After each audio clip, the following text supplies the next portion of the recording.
എന്റെ പൊന്നെ, ജീവൻ പണയം വെച്ചാ ഇവളുടെയൊക്കെ കൂടെ വണ്ടിയിലിരിക്കുന്നത്. ഇവിടെ വന്ന് ഇരിപ്പം തുടങ്ങിയോ?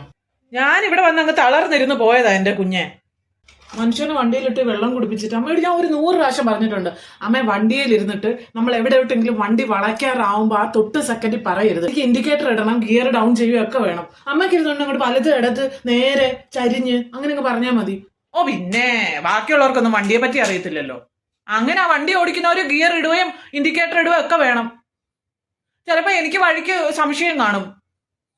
ചിലപ്പോ ഞാൻ വഴിയുടെ അടുത്ത് വരുമ്പോഴായിരിക്കും ഞാൻ ചിലപ്പോ ഓർക്കുന്ന, അയ്യോ ഈ വഴിയായിരുന്നല്ലോ എന്ന്. പിന്നെ ഉലകം ചുറ്റും മുഴുവൻ പെട്രോളം തീർത്തച്ച് പോകാൻ പറ്റുമോ? ഇല്ലല്ലോ. വെള്ളമല്ല അതിനകത്ത് ഒഴിക്കുന്നത്, പെട്രോളാ ഒഴിക്കുന്നത്. ഇച്ചിരി അങ്ങോട്ട് പുറകോട്ട് എടുത്തിട്ട് അങ്ങോട്ട് ലെഫ്റ്റ് എടുക്കേണ്ട കാര്യമല്ലേ ഉള്ളൂ. പിന്നെ കറങ്ങി തിരിഞ്ഞ് വരണ്ടല്ലോ. നാളായിട്ട് വണ്ടി ഓടിക്കുന്ന നിനക്ക് അറിയത്തില്ലയോ? സ്ട്രൈറ്റ് എന്ന് പറഞ്ഞാൽ നേരെ വാ, വലത്തോട്ടെന്ന് വെച്ച് കഴിഞ്ഞാൽ റൈറ്റ് വാന്ന് നിനക്ക് അറിയത്തില്ലയോ? എനിക്കറിയാം, സ്ട്രൈറ്റ് എന്ന് പറഞ്ഞാൽ നേരെയാണെന്നും നേരെ പോന്ന് പറഞ്ഞാൽ നേരെ പോകണമെന്ന്. ഒരു വളവും ഉണ്ട്, നേരെ ഒരു വഴിയുണ്ട്. നീ നേരെ പോന്ന് പറയുമ്പം സാമാന്യം വണ്ടി ഓടിക്കുന്ന ഒരു മനുഷ്യൻ എന്തോ ചിന്തിക്കുന്നത്, നേരെ പോണോന്ന്. ഞാൻ നേരെ പോയി. ഞാൻ ഉദ്ദേശിച്ചത് പോകുന്ന റോഡ് തന്നെ കണ്ടിന്യൂ ചെയ്യാൻ. അതിനകത്ത് വളവും തിരിവും ഒക്കെ വരും. നീ വേറെ റോഡ് കയറി വേറെ സ്ട്രൈറ്റ് പോകുന്നു ഞാൻ അറിഞ്ഞു. അത് നന്നായിട്ടുണ്ട്.